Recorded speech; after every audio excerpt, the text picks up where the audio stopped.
Om Shri Krishnaya Paramatmane Namaha. Om Shri Gurubhyo Namaha. Pathanjali Yoga Sutram Kaivalya Paadham. In Kaivalya Paadham, that contains 34 sutras, Pathanjali talks about Kaivalyam, which is moksham, liberation or freedom. Sutram 1 to 10. Sutram 1. Janmausadi mantra tapaha samadhijaha siddhayaha. The siddhis or powers are attained by birth. Chemical means power of words, mortification or concentration. Sometimes a man is born with the siddhis, powers, of course, from the exercise of powers he had in his previous birth. In this birth, he is born, as it were, to enjoy the fruits of them. It is said of Kapila, the great father of the Sankhya philosophy, that he was born as Siddha, which means literally a man who has attained to success. The yogis claim that these powers can be gained by chemical means. All of you know that chemistry originally began as alchemy. Men went in search of the philosopher's stone and auxiliaries of life and so forth. In India, there was a sect called the Rasayanas. Their idea was that ideality, knowledge, spirituality and religion were all very right, but that the body was the only instrument by which to attain all these. If the body broke now and then, it would take so much more time to attain to that goal. For instance, a man wants to practice yoga or wants to become spiritual.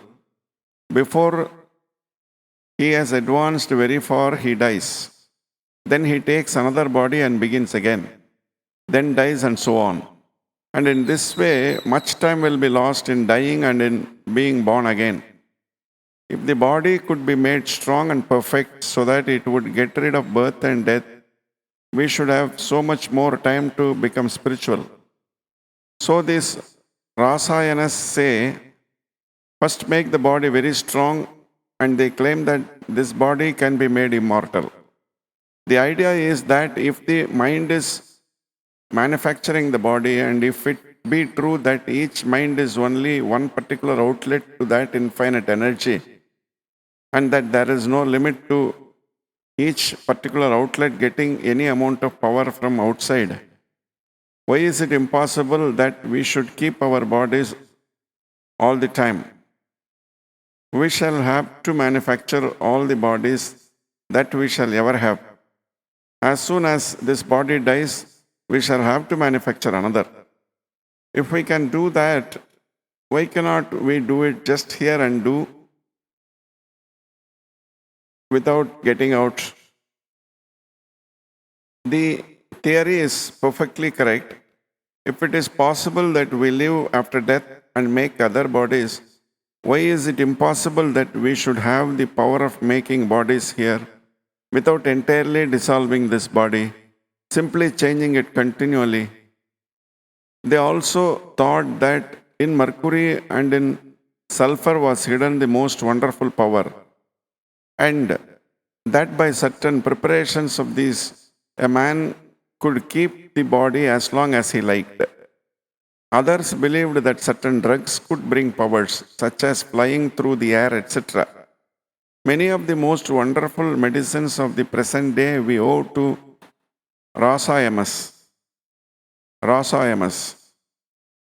Notably, the use of metals in medicine, Certain sects of yogis claim that many of their principal teachers are still living in their old bodies. Pathanjali, the great authority on yoga, does not deny this. The power of words. There are certain sacred words called mantrams, which have power when repeated under proper conditions to produce these extraordinary powers. We are living in the midst of such a mass of miracles day and night that we do not think anything of them. There is no limit to man's power, the power of words and the power of mind. Mortification. You will find that in every religion, mortifications and asceticisms have been practiced. In these religious conceptions, the Hindus always go to the extremes. You will find men standing with their hands up all their lives until their hands wither and die. Men sleep standing day and night until their feet swell, and if they live, the legs become so stiff in that position that they can no more bend them, but have to stand all their lives. I once saw a man who had raised his hands in this way, and I asked him how it felt when he did it first. He said it was awful torture. It was such torture that he had to go to a river and put himself in water, and that allayed the pain for a little. After a month, he did not suffer much. Through such practices, powers can be attained. Concentration. The concentration is samadhi, and that is yoga proper. That is the principal theme of this science, and it is the highest means. The preceding ones are only secondary, and we cannot attain to highest through them. Samadhi is the means through which we can gain anything and everything, mental, moral, or spiritual.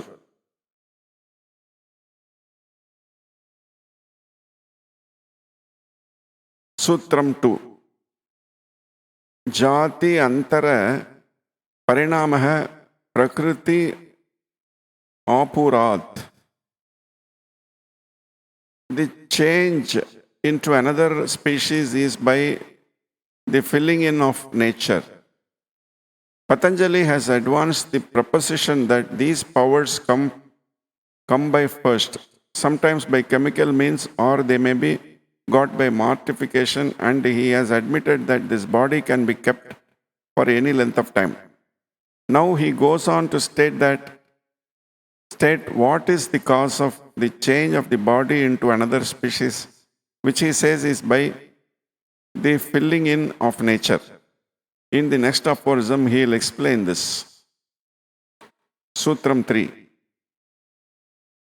Nimittam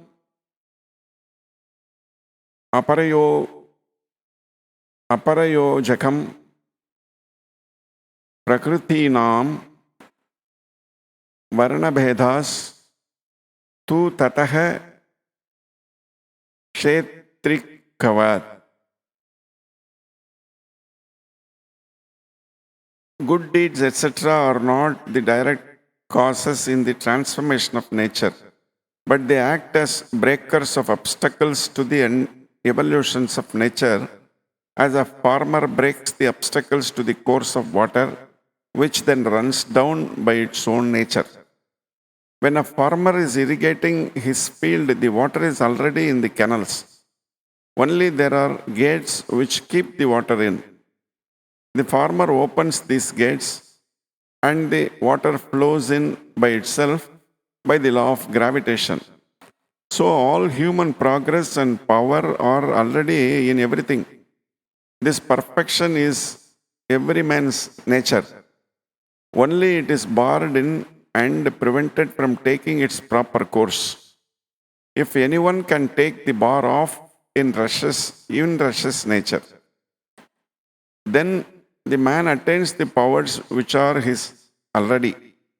Those we called wicked become saints as soon as the bar is broken and nature rushes in.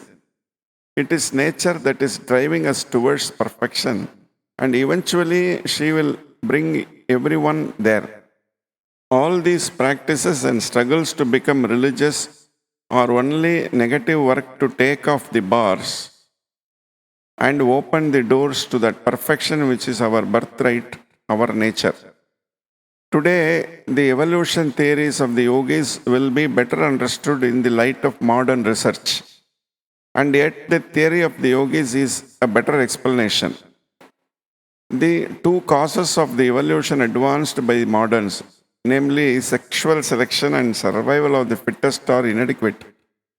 Suppose human knowledge to have advanced too much as to eliminate competition, both from the function of acquiring physical sustenance and of acquiring a mate, then according to the moderns, human progress will stop and the race will die. And the result of this theory is to furnish every oppressor with an argument to calm the qualms of conscience. And men are not lacking, who, posing as philosophers, want to kill out all wicked and incompetent persons. They are, of course, the only judges of competency, and thus preserve the human race. But the great ancient evolutionist Pathanjali declares that the true secret of evolution is the manifestation of the perfection which is already in every being. That is, perfect has been barred, and the infinite tide behind it is struggling to express itself. These struggles and competitions are but the results of our ignorance, because we do not know the proper way to unlock the gate and let the water in. This infinite tide behind must express itself, and it is the cause of all manifestation, not competition for life or sex gratification, which are only momentary, unnecessary, extraneous effects caused by ignorance. Even when all competition has ceased, this perfect nature behind will make us go forward until everyone has become perfect. Therefore, there is no reason to believe that competition is necessary to progress. In the animal, the man was suppressed, but as soon as the door was opened, out rushed man. So in man there is the potential God, kept in by the locks and bars of ignorance. When knowledge breaks these bars, the God becomes manifest. Sutram 4. Nirmana chittani asmita matrait. From egoism alone proceed the created minds. The theory of karma is that we suffer for our good or bad deeds, and the whole scope of philosophy is to approach the glory of man. All the scriptures sing the glory of man, of the soul, and then with the same breath they preach this karma. A good deed brings such a result, and a bad deed such a result. But if the soul can be acted upon by a good or bad deed, it amounts to nothing. Bad deeds put a bar to the manifestation of our nature, of the Purusha, and good deeds take the obstacles off, and its glory becomes manifest. But the Purusha itself is never changed. Whatever you do never destroys your own glory, your own nature, because the soul cannot be acted upon by anything. Only a veil is spread before it, hiding its perfection. Sutra 5.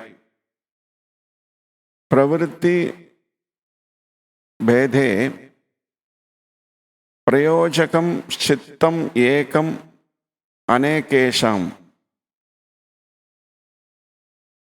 Though the activities of the different created minds are various, the one original mind is the controller of them all. These different minds, which will act in these different bodies, are called made minds, and the bodies made minds. That is, manufactured bodies and minds.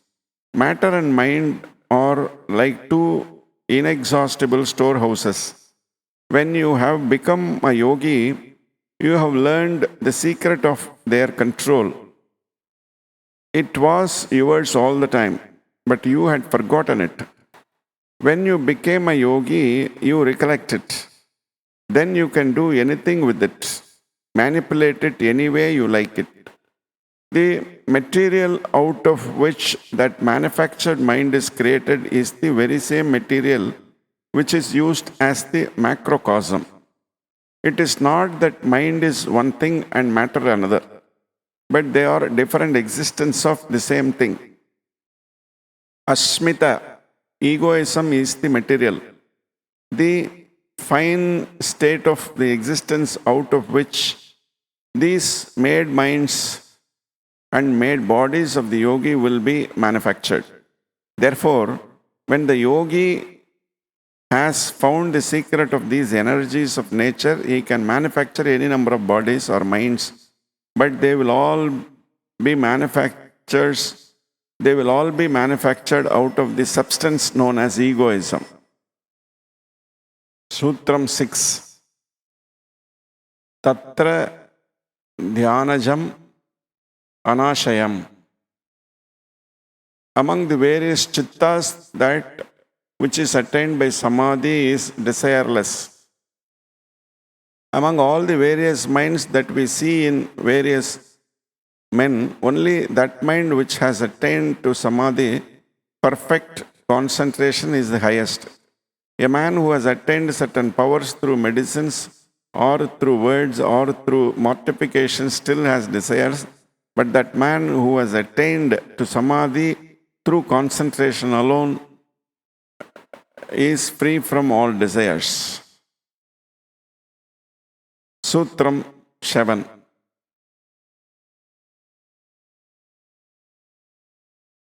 Karma shukla karshanam yoginha trividham aitaresham.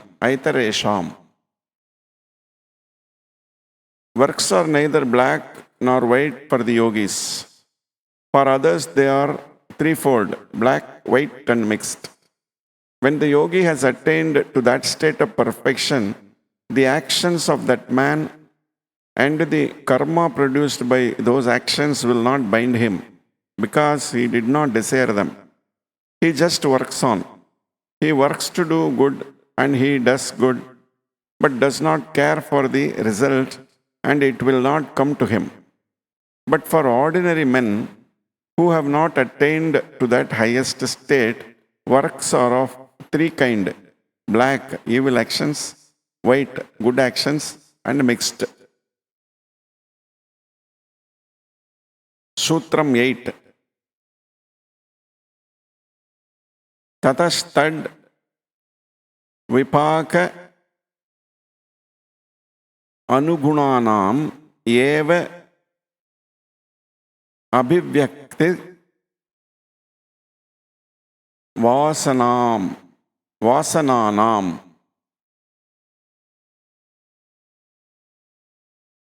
From these threefold works are manifested in each state only those desires which are fitting to that state alone. The others are held in abeyance for the time being. Suppose I have made the three kinds of karma, good, bad, and mixed, and suppose I die and become a god in heaven. The desires in a god body are not the same as the desires in a human body. The god body neither eats nor drinks. What becomes of my past unworked karmas, which produce as their effect the desire to eat and drink? Where would these karmas go when I become a god? The answer is that desires can only manifest themselves in proper environments. Only those desires will come out for which the environment is fitted. The rest will remain stored up. In this life, we have many godly desires, many human desires, many animal desires. If I take a God body, only the God desires will come up, because for them the environments are suitable. And if I take an animal body, only the animal desires will come up and the God desires will wait. What does that show? That by means of environment, we can check these desires. Only that karma which is suited to and fitted for the environments will come out. This proves that the power of environment is the great check to control even karma itself. Sutram 9. Jati desa kala vyavahitanam apyanantaryam smriti samskarayor eka rupatvat. There is connectiveness in desire, even though separated by species, space and time, there being identification of memory and impressions. Experiences becoming fine become impressions. Impressions revived become memory. The word memory here includes unconscious coordination of past experience reduced to impressions which present conscious action. In each body, the group of impressions acquired in a similar body only will become the cause of action in that body. The experiences of dissimilar bodies will be held in abeyance. Each body will act as if it were a descendant of a series of bodies of that species only. Thus, consecutiveness of desires will not be broken. Sutram 10. Tasam anaditvam cha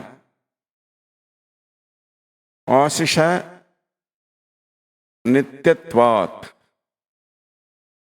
Thirst for happiness being eternal, desires are without beginning.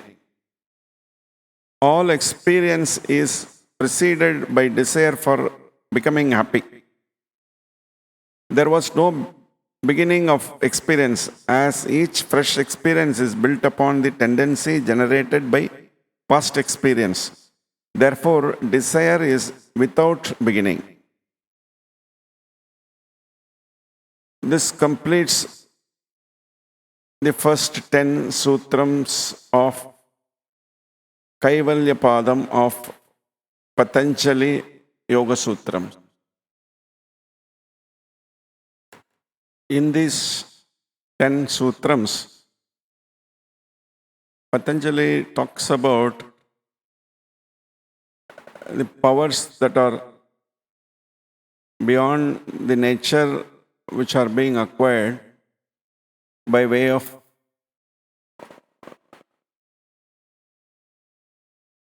medicines, mantra, or penance, or mortification, and yogam, of which the powers that is acquired or got through yoga, that is through samadhi, is the superior most.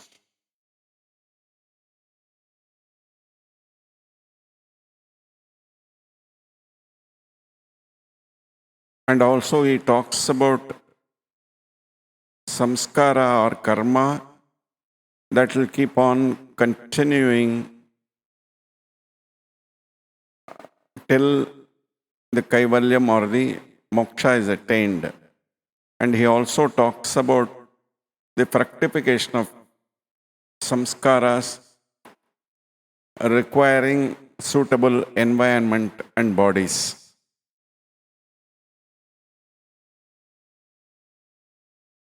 We will see in subsequent episodes the rest of the sutrams of Kaivalya Pada. Samastaloka